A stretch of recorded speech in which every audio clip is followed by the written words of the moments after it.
Hey, welcome. Thanks for tuning in. This is There's Something About Archviz, a podcast where I discuss with experts and industry leaders about the many sides of the Archviz industry.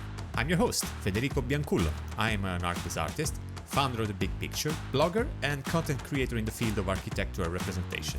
I'm on a journey to learn more on all things about Archviz, art direction, business, technology, you name it, and I would like you to be a part of this journey as well. Through these conversations, my hope is to bring light to not so obvious topics connected to our industry and help you grow as a professional, as an artist, and why not, as a human being as well. So please join me. Without further ado, let's jump into today's episode of There's Something About Archviz.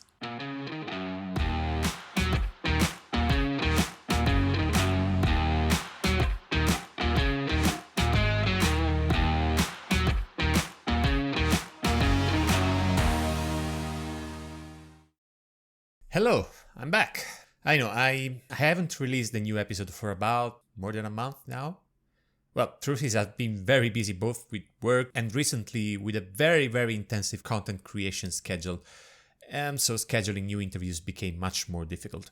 I'll probably consider releasing episodes with a looser schedule from now on, according on how things will evolve. But anyway, I'm here today with a new episode and that's all that matters for now.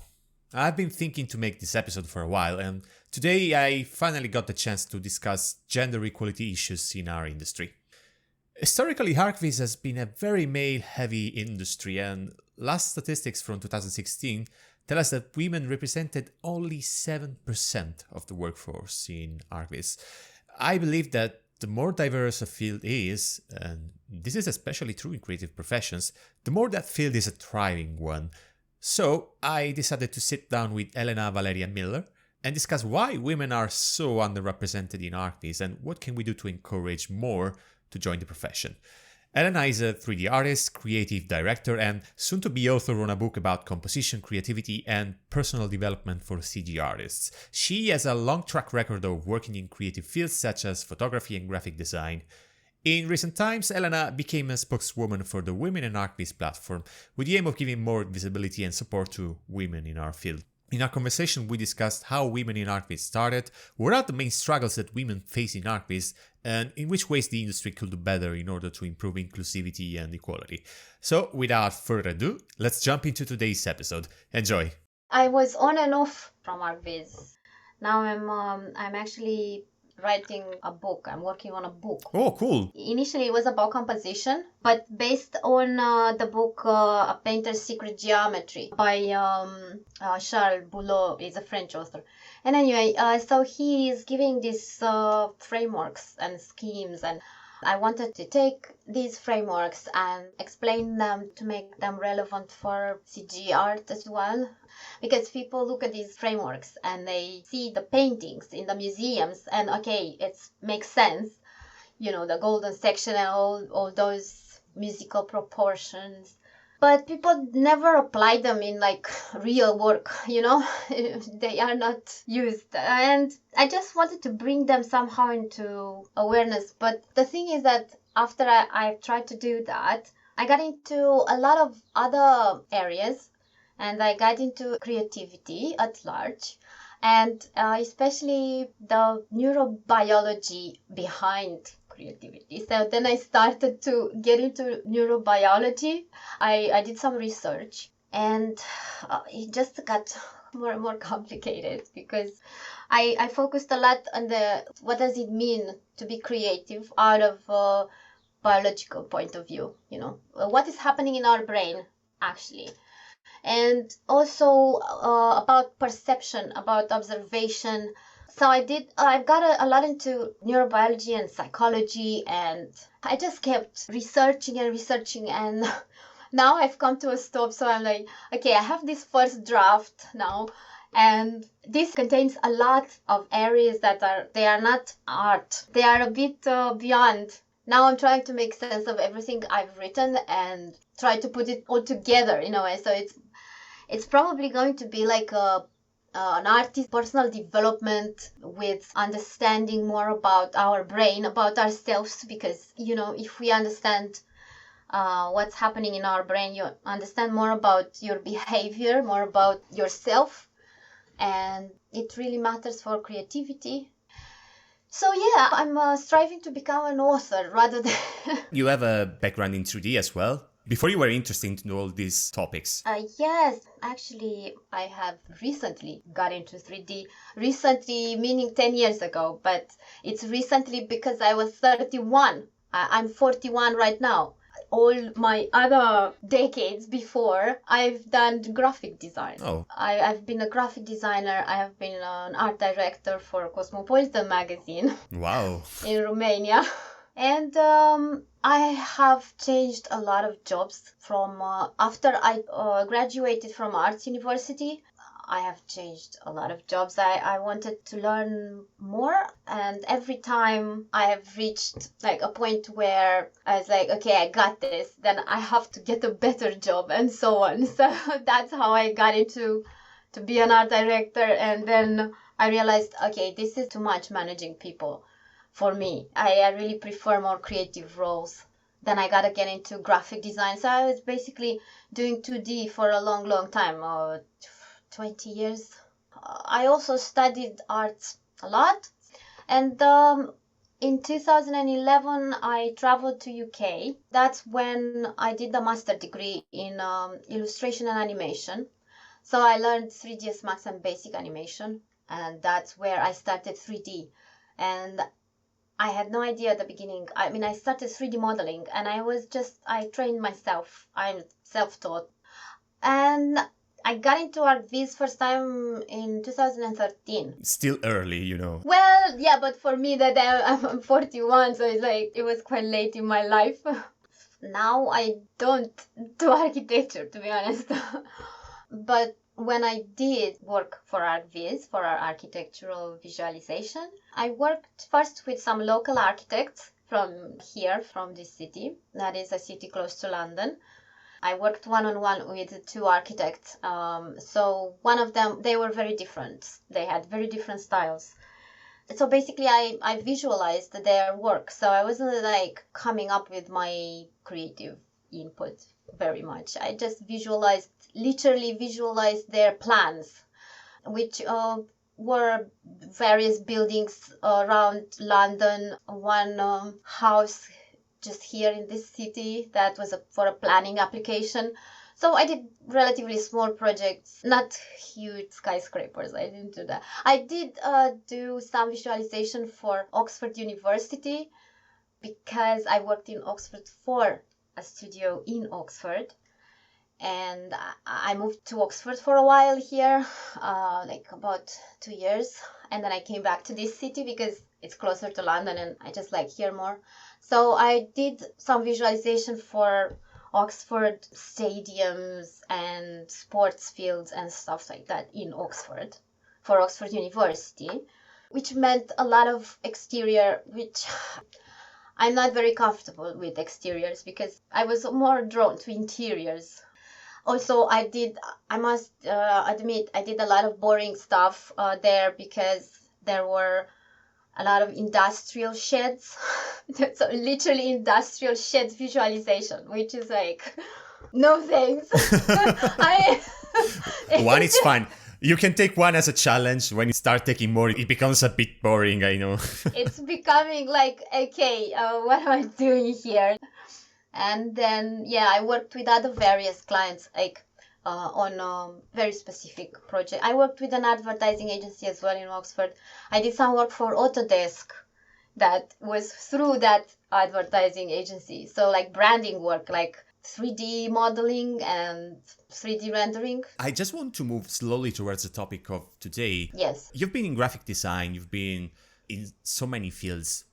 When you moved to Archviz, did you actually know that the male-female ratio is so unbalanced? I think graphic design it is more even, it is not, how it is, because I don't know much about graphic design. Well, I moved between countries. I was working in Romania for about 10 years in Bucharest, and then I moved to the UK 10 years ago.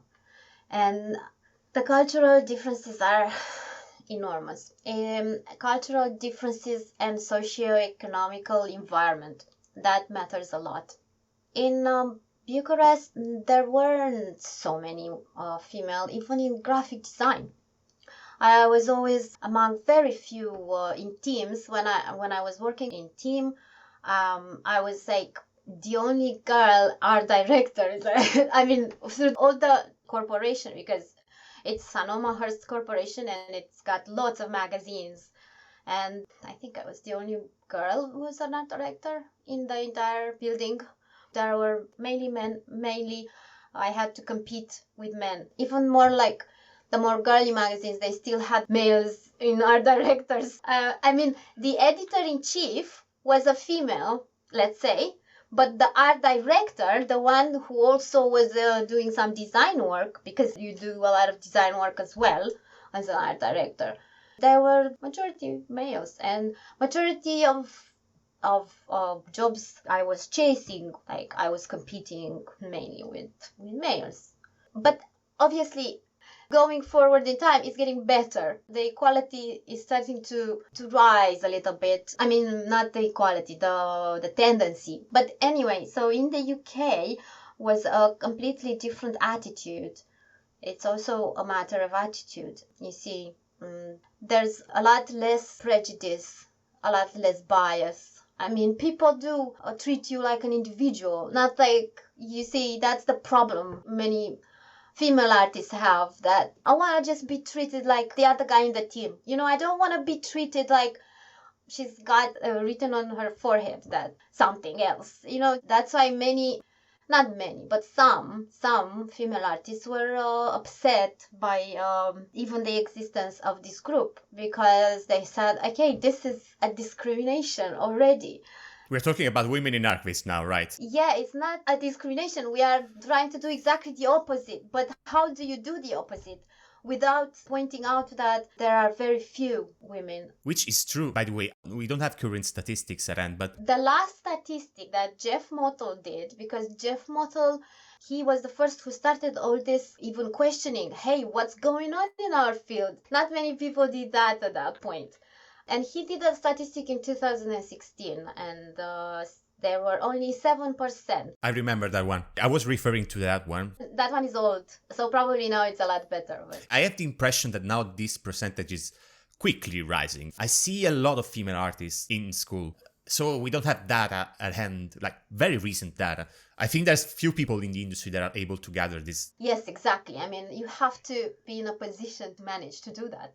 I think CG Architect is one of them. Going back to the start of the group, to the start of the movement, you told me that Jeff Mottle basically started making questions. So how the whole thing got started? Jeff was featuring women's work on CG Architect website, and there was obvious that there are very few female artists, and he started this movement on Facebook, this group on Facebook, in February 2019. And then you see, it needs a bit of clarification, because somebody asked on the Facebook group, isn't it so patriarchal of us to have been created by a man? I'll be honest, it's something that I asked myself as well. Yeah, it is a question, you see, but actually, no, it's not patriarchal, because Jeff Mottle and CG Architect are very well known. It's like the most well-known brand in Archviz. He created a platform for us to express ourselves. He didn't control it. He started it. So he gave a shout like, hello, look, there's a problem here. Let's do something for our fellows female artists. Let's feature their work. Let's see why there are so few. Why they don't want to come and work in this area, or what are their difficulties, and so on. So he started this platform not for controlling anything, how to say. It wasn't for his benefit. It was for us to express ourselves. I think you can see that also because he slowly moved away a bit from the discourse at a certain point. He's less active than at the beginning. But you know why? Because we've got the debate on Facebook, because we have been attacked by trolls many times. So I'm pretty sure there are not so many people that are negative. I'm pretty sure there are more positive people than negative. But the negative are usually more loud than the positive. Yes, that's the problem. Somehow those negative ones, they manage to disrupt normality, how to say, because there is a normality and there is a tendency globally towards equality and not only diversity. There is a global trend. So it's not like, oh wow, we are crazy. You see, we are the only ones who do this. No, it's a global tendency towards more diverse environments, more inclusion for women and for other categories, and also against this bias that is coming from a long, long history of women being treated just like mothers and wives, you see. And I have some reports from some of our members. There are still people who are treating women like this, even women very high position in companies. And for example, one of our members, she's a partner in a company, in a studio. And every time she, sometimes speaking with male clients, they ask, are you the sister or the wife? Can I talk to him? So it's very, very upsetting. You see, it's a huge bias. And in science already it's been proven that women are as capable for technical jobs as men. And I think many women already proved that, because many women are scientists, astronauts, all sorts. But we somehow in Archviz, we still don't trust that women can do technical jobs, which is really upsetting. Why I wonder that in 2016 the ratio was so low. I'm trying to give an explanation of that. Honestly, I can find one. I'll try to give you an explanation. Well, I think many people that come to Archviz, they come via architecture, but many come via computer science. So, for example, in 2008, I remember I was browsing the CG websites looking like at CG art. When in 2007 or 2008, it was still really hard to achieve photorealism. It was really hard. And I was amazed of what was done at that point even. But most of those people were guys in computer science, because it was just so difficult to do that type of stuff. I mean, rendering was just insane. Yes. I mean, it was hard. It was hard to get to a level of photorealism. If you think about what happened at the beginning of the rendering engines, it's just... I remember when I started, and even I started quite late in my life, but I was using V-Ray and there were so many settings. Like I had to try over and over again, other settings and other settings and other settings. It was just like just a cascade of settings that you needed to try to control, because there were tutorials, but some tutorials were saying something, some tutorials were based on a different type of a method. I haven't been as long as you in the industry. I started in 2014 doing images, but I still remember following Grant Warwick's tutorials on how to use V-Ray, and they were so technical. And this was way before V-Ray 3.0 was released. V-Ray 3.0 kind of changed the approach to the images, and Corona Renderer also changed a lot. Corona is like, yay! Finally, it's like super intuitive. Let me get this straight. What you're saying is that probably the high technicality of 3D at the time was kind of off-putting for female artists. They saw it more as a technical profession. Yeah, the problem is that this is a huge bias. There was always a huge bias against that women can get into technical professions. And you see, there is a huge movement for STEM jobs, where women must be encouraged to get into STEM jobs, because here in UK, even in like a very civilized country in the UK, they still have a huge problem in getting women to get into technical professions. And I don't know why. It's probably early encouragement. There are many studies that have been made in different countries, and there are huge cultural differences. For example, in the Scandinavian countries, the percentage of girls better at maths than boys is higher, a lot higher. So how do you explain that? Why is it possible there? For example, Iceland is like the top country where there are more girls good at math than boys, because they are encouraged from early age. Environment matters so much. Environment matters 50%. Genes 50%, environment is 50%. That's from my research in neurobiology, and that's what recent research shows. So this early encouragement for girls to learn maths or to get into science is lacking in many countries. So Women in Archviz follows more or less the same goal, encouraging female artists to undertake this career. Yes, but you see, it must come even earlier. This encouragement must start with your kindergarten child. I will say something here. Archviz usually stems from architecture. Architecture is where we're starting from, and architecture is not really balanced. I mean, male to female ratio is quite even, but there's still a lot of gaps when it comes to wage, when it comes to seniority of positions. And there's something else that has to be said about the pressure that we get from architecture, because architecture is a highly competitive field, it's high pressure, high turnover, tight deadlines. And this is something that inevitably we bring into Archviz. So we have more or less the same problems, but we are at the bottom of the chain of command. Yeah, and that's, in my view, I probably have a different view than yours. The people who are coming from architecture, they have various reasons. So, for example, you are an architect, and why would you want to be a visualizer? Because you don't like what you do, right? I mean, what is more creative? Is it more creative to do architecture, or is it more creative to do visualization? Because visualization is a different job. It's basically a technical job. And that's it. It's basically, I'm taking your plans, your design, and I'm transforming it into an image or into something you can walk through. So it's basically a technicality. It's taking your design. I'm basing on the architect design. I'm working with that. There are some architects who want to do their own visualization. They don't like the idea to give it away to other people. And for example, I have female architects, friends, that prefer to be architects. And they don't want to get into visualization. So archviz for them is not an option.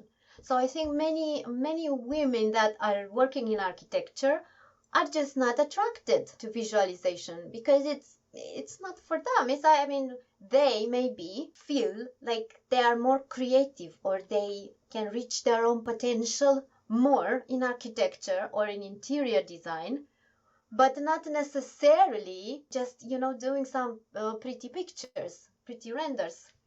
Whilst others are super attracted because they really like also this kind of geeking out. But you see, there are individual differences, many individual differences. You just can't point towards just one problem. I don't think there is a problem in itself with a profession. I think it's individual difference. Yeah, when it comes to this, there's no problem with the profession. And also, I think there has to be said something about creativity. I think Archviz is right now, of course, it has not been before like that, but now it's technical until a certain extent. Because tools are making it easier to be more artistic. More creative, yeah. Yes, more creative. And probably this is a misconception that I still see in a lot of people, young people and students as well. But what I was telling you about architecture was more about gender issues, of course. And these issues, we translate them inevitably into Archviz because we are connected with a direct link to architecture. So going back to women in Archviz, the objective is, as far as understood, is equality. Well, no, it's not really. I mean, equality is a bit of an utopia, if you know what I mean. I mean, it's you can't really reach equality. It's just too much to say. It's like George Orwell's 1984, You don't want that type of equality, do you? No, not that. The thing with equality is that I think it's an utopia. And in many countries, literally, they don't understand the concept. And I want to quote one of our members, and she's from Turkey. She said, according to World Economic Forum, Gender Gap Report 2020, Turkey ranks 130 among 153 countries. Unfortunately, things are getting worse and worse here. Recently, Turkey withdrew from a treaty that protects women and LGBTI plus people, feeling extremely furious and worried. So that's what happened there. And it's not only Turkey, you see. There is a lot of the countries of East Europe.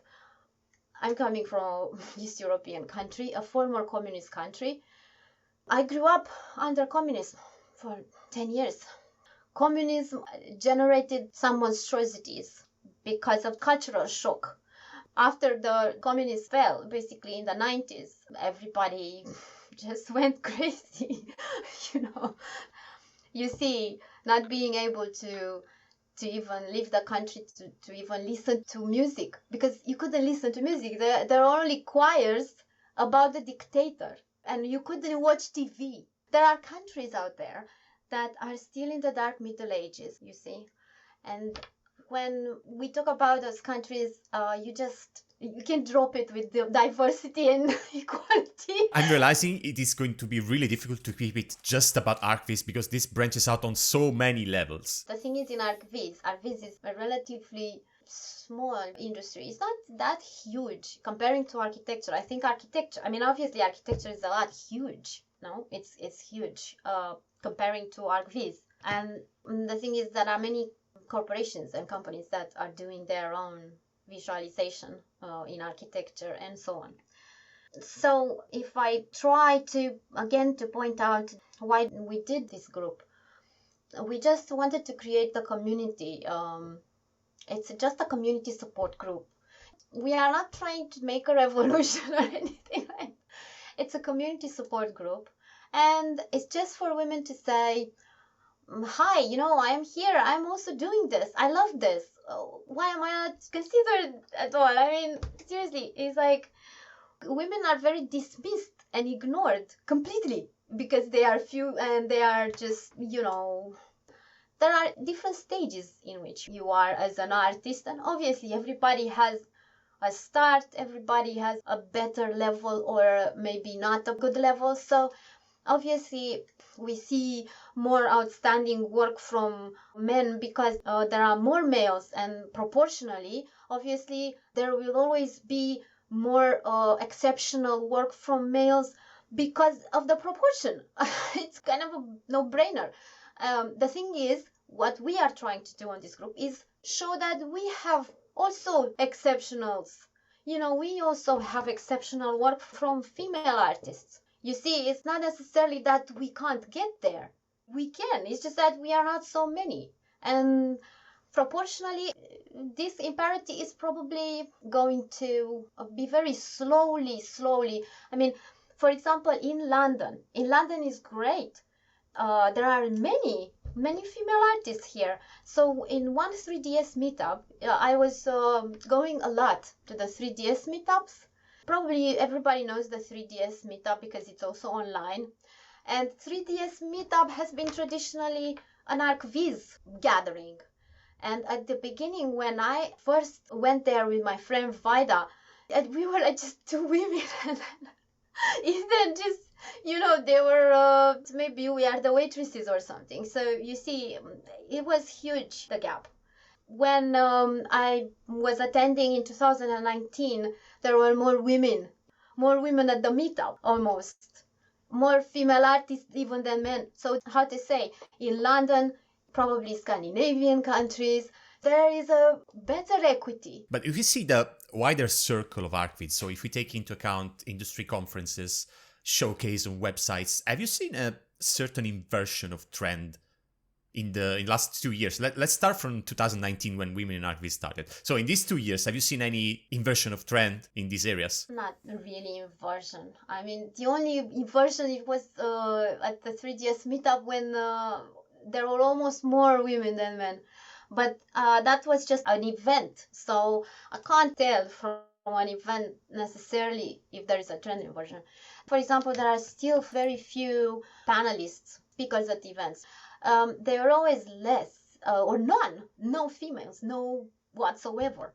So this is again a problem where we wanted to try a change. And there were again trolls ranting about this because some people just, I don't know, to me it sounds absurd not to want to have more diverse panels, for example. Why would you not want more diversity in the panels? Isn't it less boring? Really, it's really cool to see that there are inspiring people. There can be any gender, any race, anything.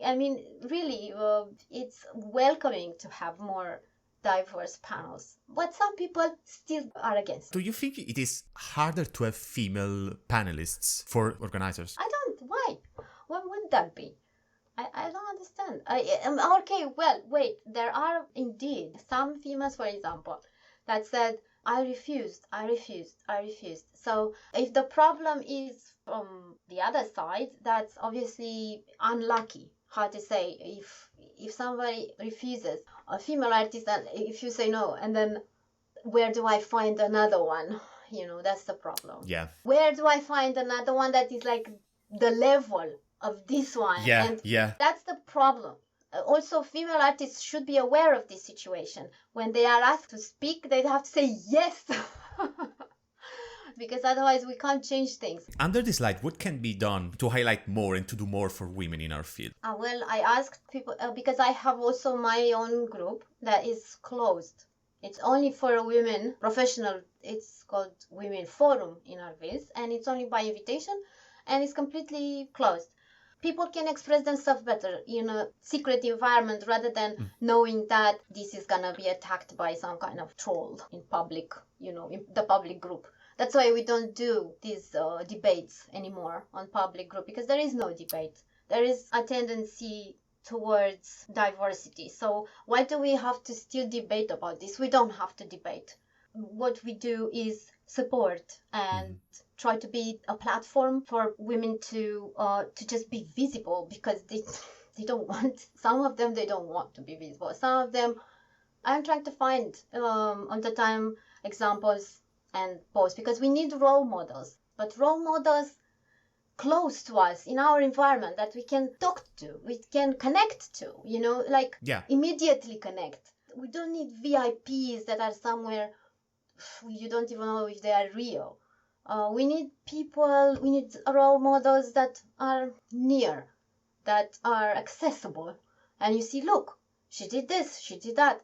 And it's very powerful. For example, recently, I featured the story of one of our members who switched her career to Archviz in her 50s.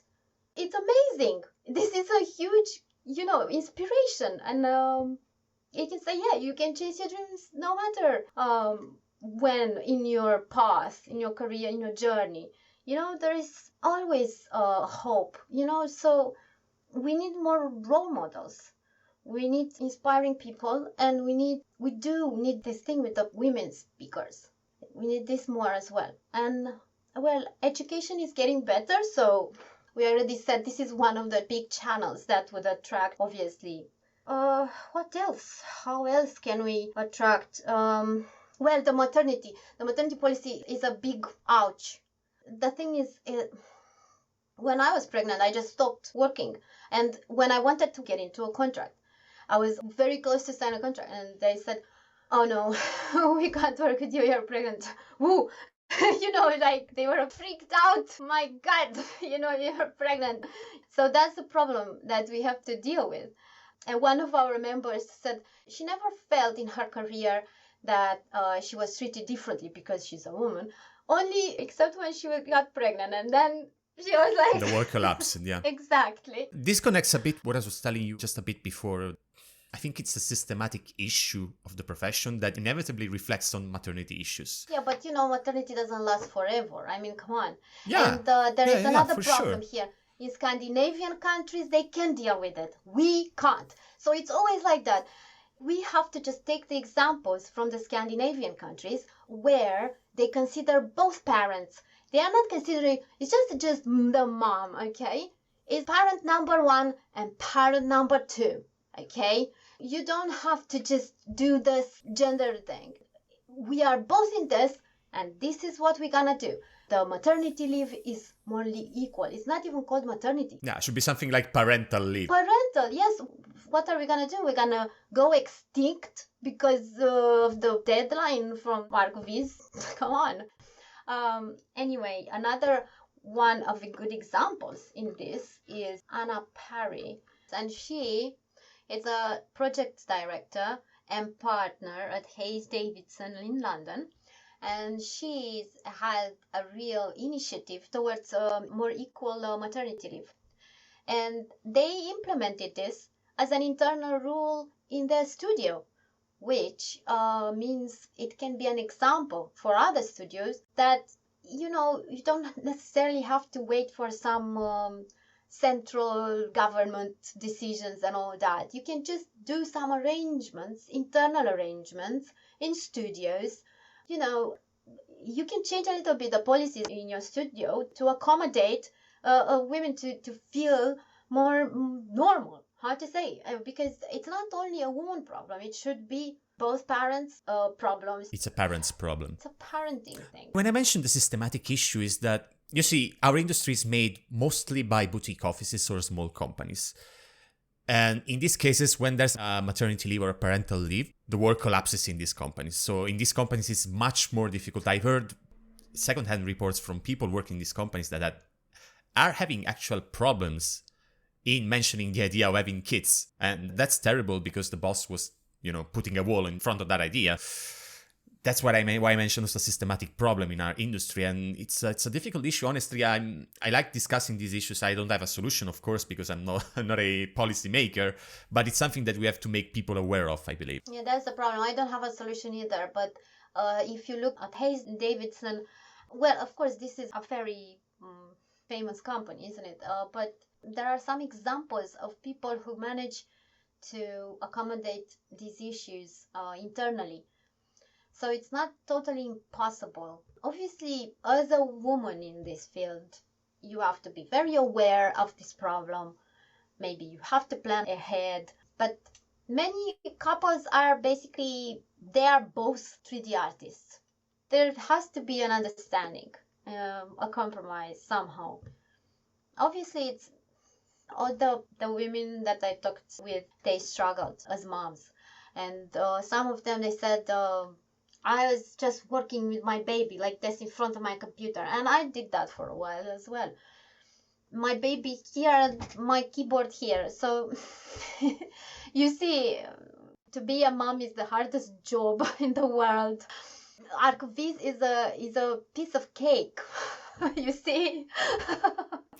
There's something else I wanted to ask about struggles that women have in this field. Can you see any prejudice against women in our field? Aside the maternity issue. Aside the maternity issue, there is a problem with the technical thing. I can find one of our members again. She said, somehow, it's very irritating for women, this problem. I feel women are much more trusted as creatives than they are in technical roles and problem-solving situations. This has been a recurrent issue I have been witness to for many years. So all the female artists that I talked to, they all said almost the same thing. There is a huge bias around the idea that women somehow are not good enough at technical things or solving technical problems, which is really highly irritating because it's really not true. You see, why do you get into this profession? You like technical stuff. Why do we get in this profession? We like technical stuff. That's why we get in this profession. Come on, we just like it. And people just don't want to understand that. Somehow there is still this prejudice and this bias. Of course, I'm not talking about everybody. There are many men out there that are pretty conscious about this, and they have probably their partners or girlfriends that they know very well and they work with them. And obviously not everybody has this prejudice, but this prejudice exists. And there is a problem with people that are not directly involved, like some clients that they don't exactly know what it's about, and they treat women like I told you before, it's either the wife or either the sister or something. So it's unacceptable, this treatment. This attitude needs to change. Now, I'm thinking this is not a battle that you can fight alone. I think men should join in. And I deeply believe that everybody should contribute towards as you call it, as an utopia, but being as egalitarian as possible, not just in our field. Of course. But everywhere. But as men of Archviz, as men in this industry, how can we facilitate change? How can we improve equality and inclusiveness? What are the current shortcomings do you see, for example? What's the improvement area that we can tackle immediately? Attitude. We can all change attitude, can we? We can just take perspective and be more aware. And that means an effort towards changing your attitude. And this is what men should try, because they should consider the female colleagues or female boss or whatever. That's an individual. Okay, it's an individual. Let's just try and focus on our individuality. Obviously, as human beings, we are always bombarded by these biological impulses that interfere with our brain. Even if we are aware or not, they are there. There are all sorts of chemical processes in our brains that we are not aware of. But we have a frontal cortex and we have to use it. We have to control that prejudice and we have to focus on individuality and be a little bit more empathic. Empathy is one of the things we need a lot more. We are just sometimes so wrapped up in our little world that we just don't manage to take perspective. And we don't manage to understand how it's to be in someone else's shoes or how someone else feels, how that person can feel, especially when you say something or when you do something. It's a lot about being more sensible to these things. And another thing that I found, there is a general problem, is involvement. So men don't like to get involved in diversity and equality policies in companies because, you see, these are girly things. Too girly for me, to get involved. So you see, that's a male attitude. That is a pretty typical attitude, apparently. This is from a study that I found on LinkedIn, to be honest. But they have quite a point here, isn't it? Because men tend less to get involved in these policies. They think, yeah, it's your fight, I support it, but I'm not going to be involved because it is your fight. That's kind of the attitude. Yeah, exactly. It's not my fight, it's yours. They should be more considerate. It's not only women's fight. It is not at all. I mean, feminism is a fight for equality in gender rights. Yeah, and so you see, that's why gestures like Jeff Model had to do this group is not a patriarchal gesture. No, it's not. And that's why it's quite irritating to even say that. It's patriarchal. No, it's not patriarchal. He is just a supporter and he basically gave us the platform. We are the admins. Women are admins. He's not controlling anything. It's no patriarchy there, okay? He was well known as a brand. So if I would have started, for example, a group for women, a woman starting a group for women in a male-dominated environment is like building a nest in the middle of a pack of hungry wolves, right? So who would have done that? Any woman would have done that? I don't know. That's food for thought, I think, yeah. As I mentioned, initially I had this thought, but then seeing how we interacted with the group and how it moved, then it made me change my mind. So you see my point. Yeah, sure, I do. It kind of provided you a launch pad through his influence in the industry, of course. Yes, of course. He basically gave us some help. This is a platform and you can use this platform to talk about your problems, to try to be visible.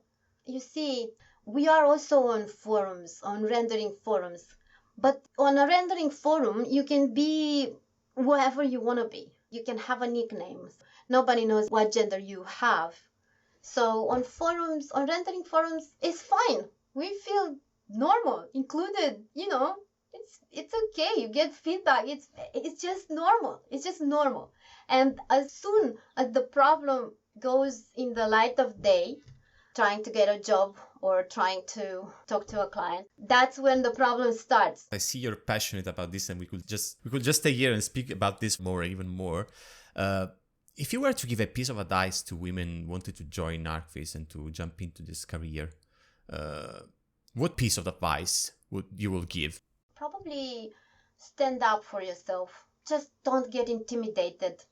Just do whatever you know best and don't allow people to have superior attitudes and to intimidate you. Because many people will try to have this superior, like male bosses, will sometimes have this attitude like dismissal, even ignorance. So you have to stand up for yourself. You have to. You don't have to be agreeable. You don't have to be all nice and shiny and say yes every time. You can learn to say no nicely. You can learn to speak for yourself and make your point, because otherwise you're crushed. The other ones is with reaching your potential. And that's another thing where you have to get out of your comfort zone. If you want to reach your potential, you have to get out of your comfort zone. You can't be comfortable and exceptional. You have to go through a degree of thrill to get exceptional, I think. It's also a matter of grit, I think, because it is a competitive field. It's a field full of great artists. And of course, being a female artist, as you highlighted very well, it is hard. It is difficult. So you have to have extra grit to do that. That's why we have to consider that all of the female artists are pretty exceptional. Elena, I can't thank you enough for this conversation today. It's been a pleasure. I see that you're very passionate about this, and I hope to speak to you in person soon about these topics, maybe at an event very soon, hopefully. I hope so too. I hope at least next year to these events to start happening again, because now finally my daughter is like big enough to kind of to be able to go out there in the world, and I can't because of this pandemic. Yeah, hopefully it's over soon. But Elena, really thank you again, and thank you so much, Federico, because you gave me this opportunity. Otherwise I wouldn't have said these things, probably never. I'm really happy to hear that. And you really gave me an opportunity to speak up my mind. I'm really happy if I can be useful to someone through these conversations, honestly. So again, thank you very much, and talk to you soon in person. Thank you so much. Thank you so much for tuning in. If you enjoyed, please subscribe to the show on your favorite podcasting app and get a new episode every second week. If you like this episode, help us growing and improving the show by rating and leaving a review on Apple Podcasts. Got a question, or is there something you would like me to cover in a future episode? Write me an email at podcast@bigpicturevisual.com. Thank you again for listening, and see you next time.